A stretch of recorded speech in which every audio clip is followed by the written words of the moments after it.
Bonjour à tous ou rebonjour. Donc dans cette vidéo, on va travailler sur la correction de l'exercice 30 qui était à faire pour jeudi. Donc ça c'est bon, une formalité normalement. Tout ça c'est vraiment très facile et j'espère que tout le monde a réussi à le faire. Donc si vous ne l'avez pas encore fait, bien sûr, faites-le avant de regarder cette vidéo. Donc c'était l'exercice d'aujourd'hui, jeudi 29 avril. Dans le cahier d'exercice, bien sûr, et si vous avez fait l'exercice, vous pouvez corriger en vert. On va lire l'énoncé ensemble. Donc, dans sa ferme, Raymond a produit cette année 4 types de céréales. On a un diagramme en barre ou en colonne, ou même on peut dire histogramme, je vous rappelle, qui montre la production annuelle de céréales. C'est un diagramme un peu particulier parce que habituellement, vous vous souvenez, je vous ai toujours dit que les effectifs étaient sur l'axe vertical la plupart du temps. Voilà, là c'est un contre-exemple. Ici, on a les effectifs sur l'axe horizontal. Voilà, ça peut arriver parfois.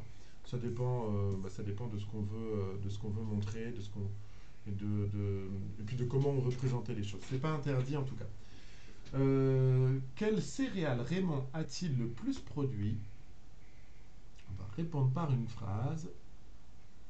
Hop, la céréale que Raymond a le plus produit. On regarde parmi les 4 colonnes, laquelle va le plus loin. C'est le tournesol.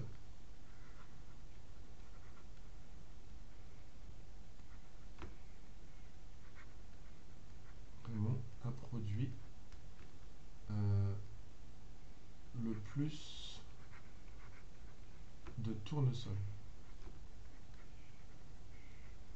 C'est pas très bien formulé. Ça me plaît pas super. Bon, pas grave. Non, remarque, c'est clair. Petit 2, quelle est environ sa production totale en tonnes? Alors, il va falloir qu'on écrive, qu'on lise sur notre ligne, sur notre axe horizontal, chaque valeur, donc pour le colza, pour le tournesol, pour le maïs et pour le blé, et qu'on additionne tout ça. Pour le colza, on est entre 80 et 90, donc je dirais 85 tonnes. Je vais écrire en dessous à quoi ça correspond. C'est ce que j'ai lu pour le colza. On va additionner, donc j'écris l'opération plus, pour les tournesols, on est entre 160 et 180, donc 170.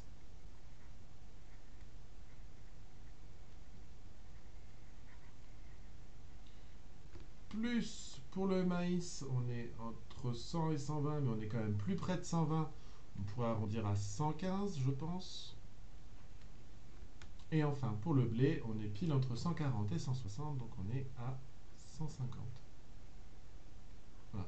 Alors vous n'avez peut-être pas fait les mêmes approximations que moi, mais normalement vous devez trouver des nombres qui sont quand même proches de cela. Donc 85 plus 115, on a le droit dans une addition d'échanger les termes de l'addition. Je vous rappelle que chaque nombre, c'est ce qu'on appelle un terme. Et on dit, alors ça c'est pour la culture mathématique en termes de vocabulaire, vous n'êtes pas obligé de le savoir par cœur, mais on dit que l'addition, elle est commutative. On peut échanger de place deux nombres. Donc si je veux rapprocher 115 de 85, j'ai le droit d'échanger 115 et 170. C'est plus facile parce que 115 plus 85, ça fait 200. 200 plus 170, donc ça fera 370. 370 plus 100, ça fait 470. Et 470 plus 50, ça nous fait 520. Et on n'oublie surtout pas de répondre par une phrase réponse. Donc la production totale, je le répéterai jamais assez, c'est important de répondre par une phrase. Je vous ai déjà expliqué que quelqu'un qui n'a pas lu l'énoncé doit comprendre de quoi vous parlez rien qu'en lisant la réponse à votre exercice. Il doit deviner quelle était la question en lisant la phrase réponse. Donc là, vous voyez, la production totale est d'environ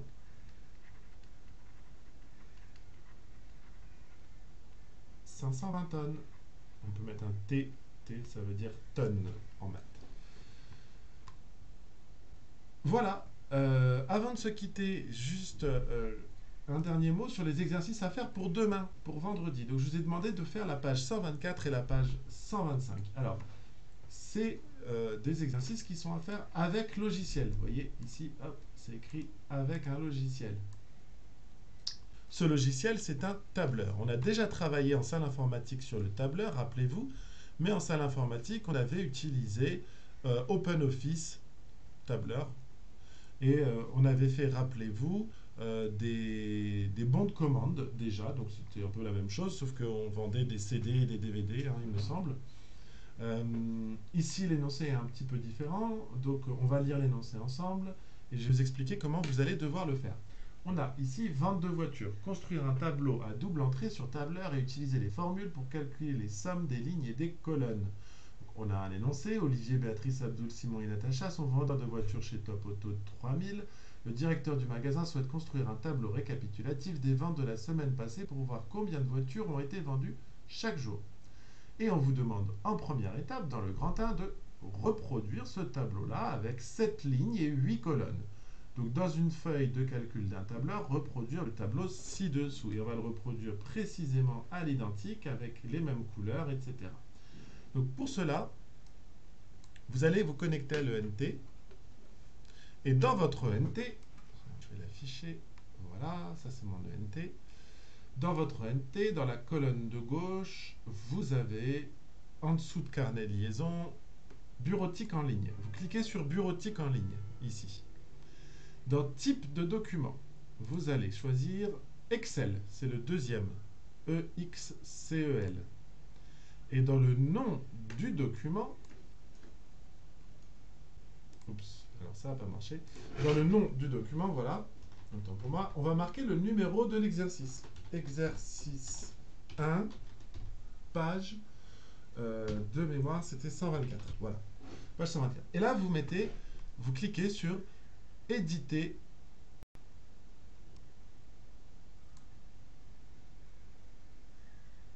Voilà. Donc, on arrive sur le tableur.